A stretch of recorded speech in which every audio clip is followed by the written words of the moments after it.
berlatih untuk menjadi orang yang sabar dan pemaaf adalah sebahagian daripada iman. Kita kena berlatih.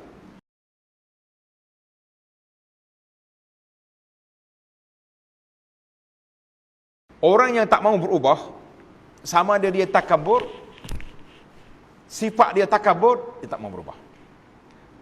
Tapi, ataupun dia rasa dia sempurna. Kalau kita rasa kita ni lemah, kita mesti boleh berlatih, insya-Allah. Orang-orang yang berada dalam dada kita boleh dilatih supaya menjadi kuat dan gagah. Dengan kita buat masuk gym, masuk apa, maka latihlah orangnya adalah hati kita agar banyak memaafkan manusia. Kita latih. Kita berfikir. Kita duduk fikir atas dunia ni. Kalau kita ganas, kasar, satu masa kita juga perlukan kepada orang yang buat baik pada kita. Satu masa kita sangat memerlukan kepada rahmat Allah Azza wa Jalla. Maka kita minta Allah Ta'ala ampunkan kita, tapi orang yang bersalah kita tak nak ampunkan. Kenapa? Di situlah kita kena belajar betul-betul bahawa bagaimana nak menguruskan sifat marah, nak menguruskan perkara-perkara yang tak baik tadi, biar kita jadi manusia yang baik, insya-Allah. Ana baca tajuk-tajuk ni. Tuan-tuan bolehlah nanti saya mau balik waktu kita balik rumah, sebab mudah ya bahasa kita kan. Bahkan tengok, bertolak, janganlah terlalu mengikut keinginan hawa nafsu dan cubalah penuhi hati kita dengan kasih sayang. Sebab hati ni dia ada dua. Kalau kita penuh dengan dendam, kesumat, dia tak masuk kasih sayang.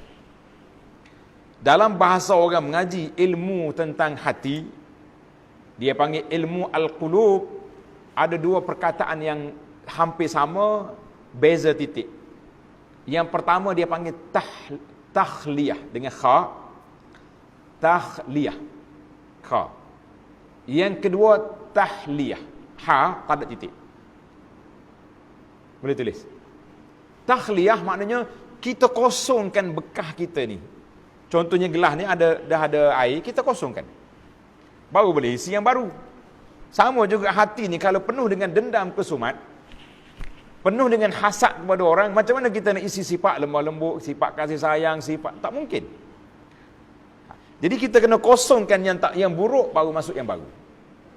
Itu dia panggil dalam bahasa tasawuf at-takhliyah wa at-tahliyah.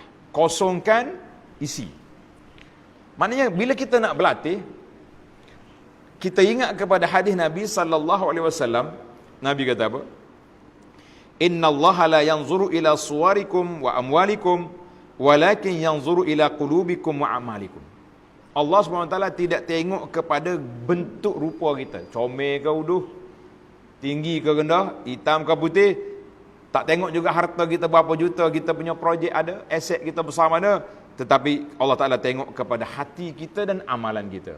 Maka itu yang dikatakan jaga hati, jaga amalan, itu adalah satu agenda besar dalam hidup kita, para jemaah sekalian. Baik, perkara yang ketujuh, membuang dan menamatkan sebab-sebab yang boleh membawa kepada kemarahan. Punca kita nak marah sebab apa? Kadang-kadang jadi stres kita dalam hidup ni. Depression kata sekarang-sekarang. Jadi kecewa, jadi serabut. Sebab apa? Sebab kita selalu mengulang kaji, ulang tayang benda-benda yang boleh menaikkan darah, menyebabkan kemarahan. Ini memerlukan satu usaha dan keazaman yang kuat. Diceritakan seorang laki-laki telah berkata kepada Al-Ahnaf bin Qais. Ahnaf bin Qais ini seorang tokoh cendekiawan yang bijak. Cuma nasib dia tak sempat jumpa dengan Nabi sallallahu alaihi wasallam. Dan orangnya tak comel. Orang tak cantik. Seorang ilmuwan Arab. Orang tanya dia, jika kamu berkata satu nasihat dan perkataan, kamu akan mendengar 10 jawapan. Bila kita bagi nasihat orang, 10 alasan dia kona, dia cari, dia pusing, kan? Ahnaf menjawab, tetapi jika kamu berkata 10, kamu tidak akan mendengar walaupun satu nasihat perkataan orang lain. Maknanya kalau kita selalu dengar, Sekurang-kurangnya ada jawapan. Tapi kalau langsung bercakap je banyak, langsung nasihat kita tak dengar. Mengikut pengalaman lepas, tenaga yang kita gunakan untuk menjawab orang yang mencerca kita tidak pernah akan memberi natijah yang baik jika dibandingkan dengan orang yang pendiam. Dia kadang-kadang orang duk cerca kita jawab, dia jadi panas. Sebab itulah zaman kita ini provokasi daripada pihak wartawan ni tak sudut layan lah, cara-cara Assalamualaikum, qalu salama boleh pergi ya. Bila kita layan, dia ada punca. Ada nasi tambah, ada tokok tambah, ada ekor. Bila kita marah, tarik balik. Ralat. Jadi, semua tu kacau lah.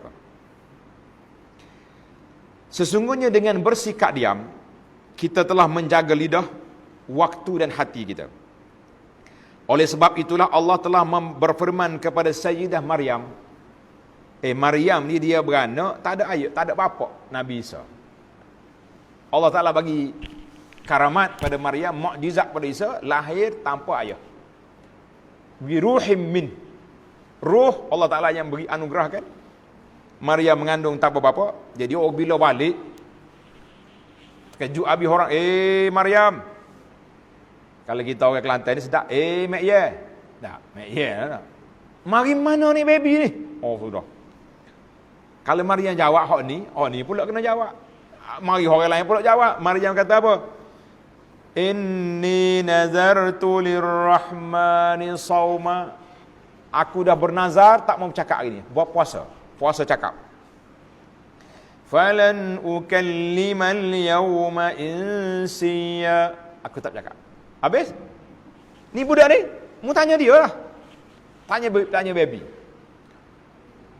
Tengah duk tanya baby, Isa balik, inni Abdullah. Oh, sudahlah. Kata orang bahasa kita orang kampung ni, terbalik meta. Hak sah, ni anak zina. Tak ada ayah. Budak bercakap, ni anak Tuhan. Sudah. Dia manusia ni, dia tak jumpa lawa tengah. Dia jumpa sama ada kanan ke kiri. Yang tadi nak marah, hak ni sudah jadi puja pula.